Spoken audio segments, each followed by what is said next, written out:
नमस्कार साथियों, विद्यार्थियों और अभिभावकों दोनों से बातचीत करना चाहता हूं। वर्ष 2022 अब भूतकाल हो चुका है, 23 में प्रवेश कर चुके हैं, यही वर्तमान है और जेईई मेन परीक्षा का जनवरी अटेम्प्ट बहुत नज़दीक है, तो सिर्फ और सिर्फ विषय की बात कर सकते हैं। साथियों, हम सभी लोग बहुत अच्छी रणनीति बनाते हैं, उस रणनीति पे आपको अमल करने के लिए कहते हैं, पर जहाँ तक मैं सोचता हूँ कि जिन विद्यार्थियों को सफलता मिलती है वो उस रणनीति पे अमल कर चुके होते हैं और जिन्हें असफलता मिलती है वो रणनीति तो उन्हें ज्ञात होती है लेकिन वो उस पर अमल नहीं करते। जेईई मेन परीक्षा का एक आंकड़ा लेता हूँ आपके सामने और फिर प्रश्न पर आऊँगा। अंततः तो प्रश्न पर ही चलना है, विषय ही महत्वपूर्ण है। जेईई मेन का यदि मैं आंकड़े की बात करूं तो आप सब विद्यार्थी समझते हैं, अभिभावक भी समझते हैं कि अधिकतम अंक 300 हैं। फिजिक्स, केमिस्ट्री, मैथमेटिक्स में मिला के हमें 300 अंकों का प्रश्न पत्र हल करना है। साथियों, ये अचंभित करने वाला आंकड़ा है, इस पर हमने बहुत काम किया है। तो मैं आपको कह सकता हूं कि 300 में से 80 अंक कितने विद्यार्थी प्राप्त करते होंगे? अरे भाई, 8-10 लाख विद्यार्थी इस परीक्षा को देते हैं, तो आपको लगेगा 300 में से 80 तो बहुत छोटा सा आंकड़ा है, 300 में से मात्र 80। पर साथियों, आप अचंभित होंगे और पैरों तले जमीन खिसकेगी। लगभग 80,000 विद्यार्थी ही, मात्र 80,000, और इस 80,000 को भी मैं 0.8 लाख लिख रहा हूं, जानबूझ के 0.8 लाख। मात्र इतने विद्यार्थी हैं जिनके अंक 300 में से 80 या उससे अधिक आते हैं। अर्थात लगभग ये मान के चले कि मात्र कितना प्रतिशत होगा, आप देखें ना, 10% आंकड़ा है। 90% विद्यार्थी मात्र 80 अंक भी प्राप्त नहीं कर पाते और कारण स्पष्ट है, वो प्रश्नों को हल करने का अभ्यास नहीं करते, डरते हैं। मैं बता रहा हूं ना आपको, ये मोबाइल की दुनिया है। इस मोबाइल की दुनिया में हम बातें ही बातें करते रह जाते हैं, हम हमारी रणनीति को अलग अलग तरीके से समझने में लग जाते हैं, उस रणनीति पे अमल ही नहीं करते। और मैं आपको कह सकता हूं कि जेईई मेन में चयन के लिए या जेईई मेन के रैंक लाने के लिए, either it is a selection or it will be a rank. Only one thing is required. You try to practice the questions within time limits. अरे भाई, 3 घंटे का ही खेल है सारा, 3 घंटे का ही खेल है, तो आपको ये समझना पड़ेगा। और इसी वजह से मैं हमेशा कह देता हूं, चलिए प्रश्नों को हल करना प्रारंभ करते हैं। आपके लिए शानदार प्रश्न है। पिछले कुछ समय से जब मैं बात कर रहा था तो सारे टॉपिक्स 12th के थे। कुछ विद्यार्थी ने मुझे कहा सर 11th के भी कुछ टॉपिक्स लीजिए, तो मैंने बेहतरीन एक टॉपिक लिया। मैं फिर आप सबसे कहता हूं, थर्मोडायनेमिक्स एक अच्छा विषय है, उष्मागतिकी एक अच्छा विषय है। यहां से आने वाले प्रश्न को आप हल कर सकते हैं यदि आप मेहनत करते हैं तो। यदि लगाया मैंने और स्पष्ट बोला है मेहनत करते हैं तो। ये बेहतरीन प्रश्न है, शानदार प्रश्न है। और मैं क्यों लेके आया हूं? क्योंकि ये लगभग उष्मागतिकी विषय के पूरा तो नहीं कह सकता मैं, पर 40-50% भाग का रिवीजन करवा देगा, दोहरा देगा आपको। तैयार करें, चलिए। एक आदर्श गैस है। हम थर्मोडायनेमिक्स में उष्मागतिकी में बात ही किसकी करते हैं? तो आप मुझे कहते हैं हम बात ही सीधा आदर्श गैस की करते हैं। और उस आदर्श गैस की जो आंतरिक ऊर्जा है, जिसे यू से प्रदर्शित किया जाता है, वो किसके तुल्य है? 2 + 3 PV। अब जिसे कहते हैं ना, कई बार अंधा मोड़ आता है, उस तरह का ये एक ब्लाइंड क्वेश्चन है। ये कहता है यार इन्फॉर्मेशन तो है ही नहीं, यार जानकारी तो है ही नहीं, हल कैसे करेंगे?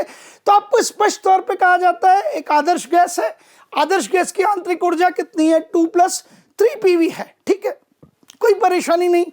आपसे ये कहा जाता है इस आदर्श गैस को पहचानिए, और आप तैयार होते हैं तो पहला आपके पास विकल्प होता है हीलियम। मेरा विद्यार्थी कहता है ये एक परमाणु गैस है, मोनोएटॉमिक है ना। फिर हाइड्रोजन, विद्यार्थी फिर कहता है द्विपरमाणुक है, डायटोमिक। फिर आप CO2 पे आते हैं और ओजोन पे आते हैं, तो विद्यार्थी तीसरे और चौथे विकल्प से कहता है ट्राइएटॉमिक, त्रिपरमाणुक। आपका कार्बन डाइऑक्साइड भी त्रिपरमाणुक है तो ओजोन भी त्रिपरमाणुक है। यहां कुछ विद्यार्थी रुक जाते हैं। क्यों? क्योंकि उनकी तैयारी उस स्तर की नहीं है जिस स्तर की होनी चाहिए, और जिनकी तैयारी अच्छे स्तर की है, ठीक ठाक स्तर की है, वो कहते हैं ये त्रिपरमाणुक, ये भी त्रिपरमाणुक, लेकिन ये त्रिपरमाणुक रेखीय है, ट्राइटोमिक लीनियर, और ये त्रिपरमाणुक अरेखीय है, ट्राइटोमिक नॉन लीनियर। तो आपके पास में जितना भी आंकड़ा हो सकता है कि मेरी गैस कौन कौन सी होगी, तो आप कहां तक जाते हैं? एक परमाणुक, द्विपरमाणुक, त्रिपरमाणुक और बहुपरमाणुक। तो इस प्रश्न में आपका एक से लेकर त्रिपरमाणुक तक तो आपका एग्जामिनर पहुंच गया, आपका परीक्षक पहुंच गया।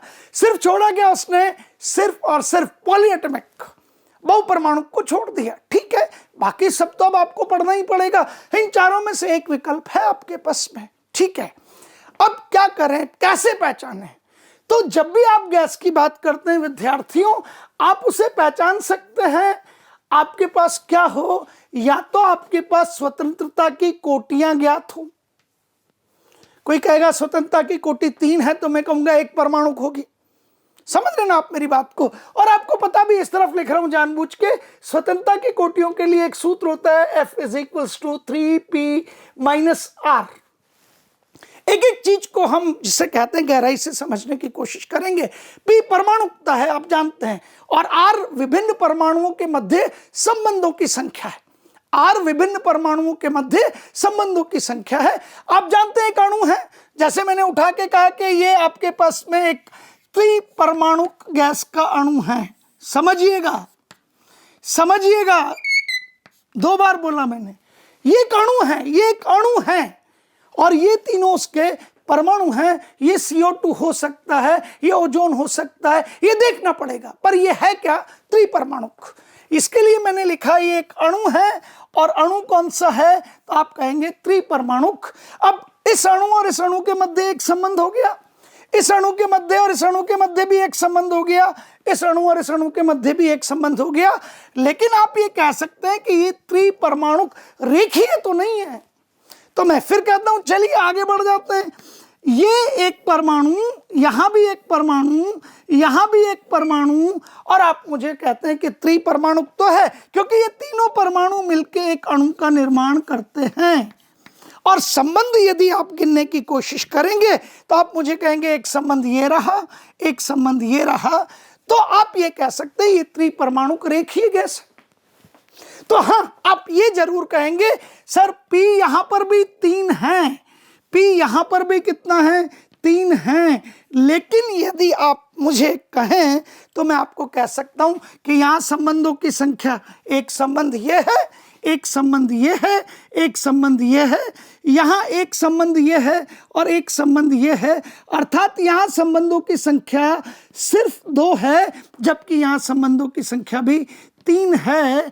तो अब यदि स्वातंत्र्य की कोटि को आप उसकी गणना करने की कोशिश करें तो आप मुझे कहेंगे F = 3p-r। तो यहां कहेंगे 3 × 3 9 -3, तो यहां तो कितना आ जाएगा आपके पास में? 6। 3 × 3 9 -3 6 हो गया। और यहां बात करेंगे आप तो 3 × 3 6 9, और मैं इसमें 2 घटा दीजिए, तो यहां आपके पास कितना आएगा? 3 × 3 9 -2, तो ये आपके पास में कितना आ जाएगा? 7 आ जाएगा। तो यदि कोई कहता है कि मेरे पास स्वतंत्रता की कोटि कितनी है? 6, तो मैं कहूंगा मेरी गैस त्रिपरमाणुक है, लेकिन अरेखीय है। यदि उठा के स्वतंत्रता की कोटि 7 आती है तो मैं जवाब देने की कोशिश करूंगा कि मेरी गैस त्रिपरमाणुक तो है लेकिन रेखीय है। और एक परमाणुक और द्विपरमाणुक के लिए तो आप आसानी से कह सकते हैं, क्यों? क्योंकि एक परमाणुक में क्या होगा, यही आपके पास में परमाणु है और यही आपके पास में अणु है। द्विपरमाणुक में क्या होगा, तो आप कहेंगे ये परमाणु और द्विपरमाणुक तो सदैव रेखीय होता है। हाँ, वहां मत पूछ बैठना यार। तो आपने कहा सर ये परमाणु दोनों ने मिलकर एक अणु बनाया, और ये आपके पास क्या हो गया, उनके मध्य एक संबंध हो गया। तो यहां तो आप कहेंगे, इसे हम उठा के कहते हैं ए, ये लिख दीजिए यूं, इसको कह दीजिए बी। तो ये एक परमाणु हो गया, ये द्विपरमाणु हो गया। यहां आप पी को 1 लिखेंगे तो 3 × 1 - 0, तो यहां स्वतंत्र की कोटि आ जाएगी आपके पास में 3। यहां लिखेंगे तो यहां एक संबंध है, यहां कोई संबंध है ही नहीं। समझ लीजिए ना, आर कितना है यहाँ पे, तो आप कहेंगे आर तो 0 है सर। अरे भाई संबंध बनाए किससे? परमाणु के साथ परमाणु का संबंध बनाएंगे, पर परमाणु ही एक है, एक अणु में एक ही परमाणु है, तो आर 0 हो गया और पी कितना था 1। यहां कहेंगे तो पी कितना हो गया, तो आप कहेंगे परमाणुकता 2 है और आर 1 है, तो आप सीधा सीधा कहेंगे 3 × 2 6 - 1, तो आप मुझे कहेंगे एफ कितना होगा 5 होगा। तो यदि स्वतंत्रता की कोटि 5 तो मैं कहूंगा द्विपरमाणुक, तो मेरा उत्तर आना चाहिए हाइड्रोजन। स्वतंत्रता की कोटि 3 तो मैं कहूंगा एक परमाणुक और मेरा उत्तर आना चाहिए हीलियम। और यदि स्वतंत्रता की कोटि 6 है तो मैं कहूंगा त्रिपरमाणुक अरेखीय और मेरा उत्तर आना चाहिए ओजोन। ओजोन त्रिपरमाणुक है और अरेखीय है। It is non linear triatomic. Non linear triatomic, ये ट्राइटोमिक है बट इट इज लीनियर। इसके लिए बात कर सकते हैं आप, यहां जब भी इस अणु का द्विध्रुव आघूर्ण निकालते हैं ना, वो 0 आता है, समझा? हाँ, उस पर अभी नहीं चलना चाहते, वो एक अलग से विषय है। पर ये त्रिपरमाणुक रेखीय है और ये त्रिपरमाणुक अरेखीय है। अब जान निकाली एक तरीके से आपके परीक्षक ने आपके कि भाई ये नहीं आता है ना, तो तुम मेरे प्रश्न को कर ही नहीं सकते। अब विद्यार्थी ने, इसको कहते हैं रणनीति, उसने कहा मेरा इस समय जो है कार्य क्या है कि मैं इस प्रश्न से इस आदर्श गैस के लिए स्वतंत्रता की कोटि ज्ञात कर लूं। इस प्रश्न की दी गई सूचना से इस आदर्श गैस के लिए यदि स्वतंत्रता की कोटि ज्ञात कर लेता हूं तो मैं ये ज्ञात कर सकता हूं कि मेरी गैस कौन सी है। यही तो करना है, पर उससे पहले ये सब आपको आना चाहिए। क्यों? क्योंकि इसके अलावा मेरे पास कोई और तरीका नहीं है। अब विद्यार्थी कहता है यहां न तो मोलों की संख्या दे रखी है, न ताप दे रखा है, न दाब दे रखा है, कुछ दिया हुआ नहीं है, सिर्फ एक संबंध है। और वो संबंध क्या है? U = 2। आपसे कहा जाता है 2 + 3 PV। 5-7 मिनट सोचने में लग जाता है करूं क्या। तो जब भी आपको, जिसे कहा जाता है ना कोचिंग, टीचिंग और कोचिंग में अंतर है विद्यार्थियों। There is a big difference between teaching and coaching. Coaching में यह सिखाया जाता है कि किस प्रकार के प्रश्न आ सकते हैं और उन प्रश्नों में क्या, जिसे कहा जाता है घुमाव हो सकता है, किस तरह का परिवर्तन आपको दिख सकता है, तो उन परिवर्तनों के लिए तैयार रहिए। ये कोचिंग में सिखाया जाता है। विषय को किस तरीके से आप उपयोग में लेंगे। 2 तरह के प्रश्न होते हैं ना, एक तो नॉलेज बेस्ड जो सिर्फ आपके ज्ञान पर आधारित है, और एक में आपको ज्ञान का क्या करना है, उपयोग करना है। एप्लीकेशन ऑफ नॉलेज बेस्ड, ज्ञान का उपयोग करना पड़ेगा। तो आपको कई चीजें सिखाई जाती हैं कि दी गई समीकरण का अवकलन कैसे किया जाता है, किस तरीके से अलग अलग राशियों के मध्य यदि संबंध है तो उनका उपयोग किया जाता है। एक विद्यार्थी कहता है मुझे आदर्श गैस है, माना कि n मोल हैं, तो सर आदर्श गैस समीकरण का पालन तो होगा, और वो मुझे यहां से लिखता है PV = nRT का उपयोग कर लेते हैं। तो मुझे PV हटके ये दिखाई देता है कि U = आ जाता है 2 + 3, PV की जगह मैंने लिखा nRT और ये U है। अब विद्यार्थियों थोड़ा सीखिए, इसीलिए मैंने आपके सामने वहां JEE मेन और एडवांस दोनों लिखा है। ये मेरे जो हिंदी माध्यम के विद्यार्थी हैं ना, यदि ये अपने अंदर का डर निकाल दें, अपने अंदर का भय निकाल दें, तो ये कमाल कर सकते हैं। ऐसा मत सोचिए कि हिंदी माध्यम का विद्यार्थी IIT पर नहीं पहुंच सकता। अरे डंके की चोट पहुंचता है, डंके की चोट पहुंचता है। आपको सब आता है, सीखना पड़ता है। आता कब है? सीखना पड़ता है। तो मैंने आपको कहा यार अवकलन करें दोनों तरफ का, कम से कम इस 2 से मुक्ति तो मिलेगी। तो जब मैंने अवकलन किया, हाँ ये सिखाया जाता है कोचिंग के दौरान, तो आपने जैसे ही अवकलन किया, ये तो हो गया DU बाई तरफ। अब अवकलन कीजिए तो 2 का अवकलन 0, 3nr स्थिर राशि इसलिए बाहर आ गया, और आपके T का अवकलन कितना हो गया? DT। समझ रहे हैं आप मेरी बात को? तो du का मान आपने कहा कितना आया, तो du का मान आ गया आपके पास में 3nr dt, और यहां से विद्यार्थी की आंखों में चमक आ जाती है।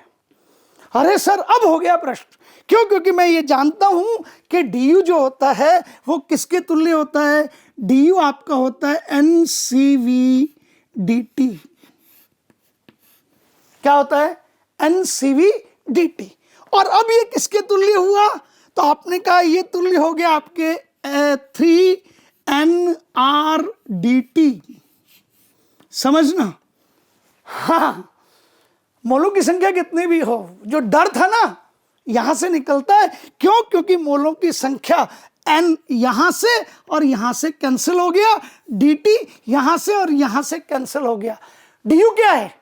अरे वाह, ये du जो है आपकी आंतरिक ऊर्जा में परिवर्तन है। u आंतरिक ऊर्जा है और du आपकी आंतरिक ऊर्जा में परिवर्तन है, और dt क्या था? ताप में परिवर्तन था। तो यहां तो आपको दिख रहा था जिसे आपने कहा u, और यहां दिख रहा था ताप। अब परेशानी ये थी कि सर न तो ताप ज्ञात है, नहीं पता, न मोलों की संख्या ज्ञात है, न तो ताप का हमें किसी भी तरह का यहां सूचना दी गई है, न मोलों की संख्या की सूचना दी गई है। सर सूचना ही नहीं है। अरे जब आप आगे बढ़े ना, हिम्मत की ना, तो आपको पता लगा कि उस सूचना की आवश्यकता ही नहीं है, अनावश्यक है वो। तो विद्यार्थी ने कहा हाँ n हट गया सर, यहां से ताप में परिवर्तन भी हट गया, न ताप चाहिए न ताप में परिवर्तन चाहिए। और यहां से आपने कहा कि CV किसके तुल्य आता है? तो CV आपके पास में आता है। ध्यान से समझिएगा विद्यार्थियों, आपने कहा सर CV 3r के तुल्य आता है। अरे वाह, आपने बिल्कुल ठीक जवाब दिया। और CV का सूत्र आप जानते हैं सभी को, क्या है CV?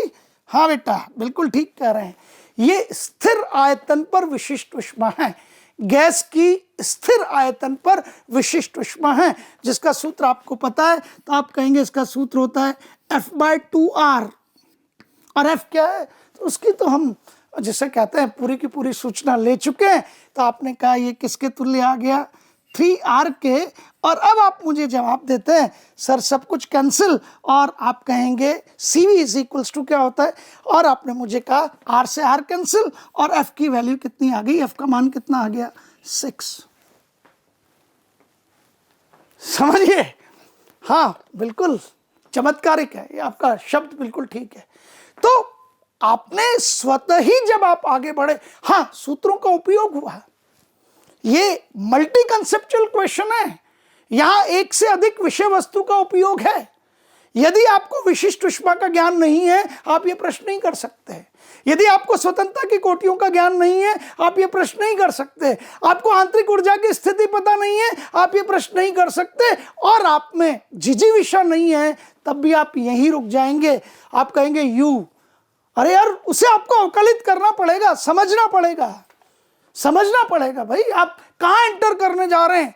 देश के नहीं, इस पूरी दुनिया के शीर्ष संस्थानों में। हाँ, तो उन्हें सुपात्रों की आवश्यकता है। उन्हें सुपात्र कैसे चाहिए? जिससे ज्ञान हो, जो अभय हो, जिसमें लड़ने की क्षमता हो। समझ रहे हैं ना? संघर्ष तो चाहिए भाई। जितना बड़ा संघर्ष होता है, सफलता उतनी ही बड़ी होती है, और कोई सफलता किसी संघर्ष के बिना नहीं मिलती। तो यहां क्या सीखा? विशिष्ट ऊष्मा को सीखा। स्थिर दाब पर भी सीख लेंगे सर, स्थिर आयतन पर भी सीख लेंगे, और विशिष्ट ऊष्मा सीख लेंगे, तो फिर आप रुद्धोष्मीयता गामा को भी सीखेंगे। आज घर जाके ये सब सीख लेंगे, मुझे पता है। तो आपने अब फिर से प्रश्न पे विचार किया, U 2 + 3 PV। ठीक है, सूचनाएं नहीं है, घबराना नहीं है।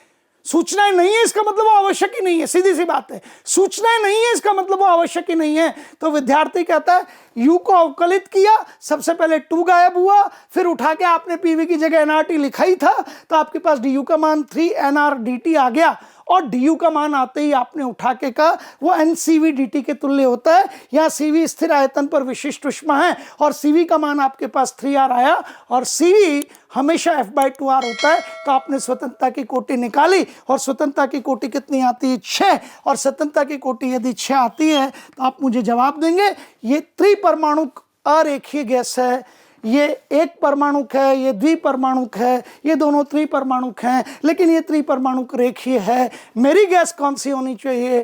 त्रिपरमाणुक अरेखीय। और आप ओजोन पर टिक कर कर आगे निकल जाएंगे।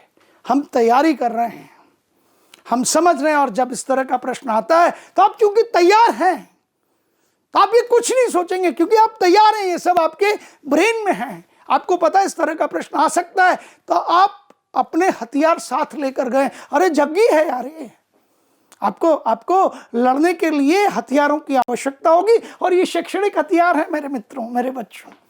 तो अब आप बस तैयार रहिए ऐसी चीज़ों के साथ में। ये जेई एडवांस का एक शानदार प्रश्न है, लेकिन जेई मेन में भी पूछा जाता है किन विद्यार्थियों के लिए जो रैंकर्स बनना चाहते हैं, जिनका उद्देश्य यह है कि मुझे जाना है तो एनआईटी वारंगल में जाना है, जाना है तो एनआईटी सूरतकल में जाना है, जाना है तो एनआईटी तिरची में जाना है। समझ रहे हैं आप मेरी बात को? और यहाँ जाने के लिए, इन विश्व स्तरीय संस्थानों में जाने के लिए आपको निश्चित बात है मेहनत करनी पड़ेगी। हम तो आपके साथ मेहनत कर ही रहे हैं ना, आप भी करते रहिए। आपको पता है ना, मोशन है तो भरोसा है। धन्यवाद, शुक्रिया।